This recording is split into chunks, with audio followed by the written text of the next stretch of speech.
તાલિબાન પ્રવક્તા ઝબીહુલ્લા મુજાહિદે રવિવારે જાહેરાત કરી હતી કે અફઘાનિસ્તાન અને પાકિસ્તાન વચ્ચેનો સંઘર્ષ હવે શાંત થઈ ગયો છે। દરમિયાન તાલિબાને અગાઉ એક મહત્વપૂર્ણ દાવો કર્યો હતો। શનિવારે પાકિસ્તાન સાથેની અફઘાનિસ્તાનમાં 58 પાકિસ્તાની સૈનિકો માર્યા ગયા હતા, જ્યારે આ ઘટનામાં 9 અફઘાન સૈનિકો પણ માર્યા ગયા હતા અને 16 ઘાયલ થયા હતા, એમ તાલિબાને જણાવ્યું હતું।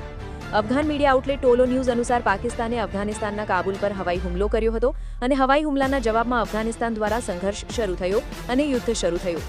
પાકિસ્તાની હવાઈ હુમલા બાદ ઘણા કલાકો સુધી ગોળીબાર ચાલુ રહ્યો।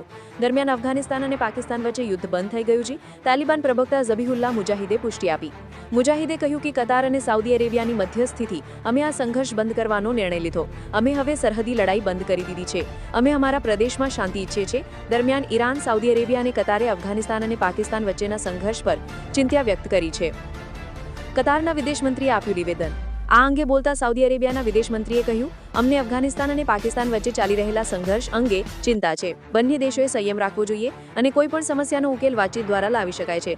કતારના વિદેશ મંત્રીએ જવાબમાં કહ્યું, અમે બંને દેશો વચ્ચે શાંતિ સુનિશ્ચિત કરવા માટે અમારા શ્રેષ્ઠ પ્રયત્નો કરીશું। ઈરાને પણ જવાબમાં કહ્યું છે કે અફઘાનિસ્તાન અને પાકિસ્તાને સંયમ રાખવો જોઈએ। પાકિસ્તાન અને અફઘાનિસ્તાનમાં સ્થિરતાનો અર્થ સમગ્ર ક્ષેત્રમાં સ્થિરતા છે। કેટલાક લોકો સંબંધોને બગાડવા માંગે છે। આમિર ખાન।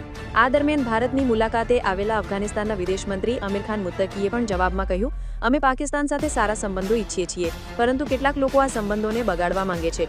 અમે સરહદ પર કોઈ તણાવ ઈચ્છતા નથી, પરંતુ જો અમારા પર હુમલો થાય છે તો અમે જાણીએ છીએ કે પોતાનો બચાવ કેવી રીતે કરવો। પરિણામો ભયંકર હશે। તેમણે પાકિસ્તાનને ચેતવણી પણ આપી।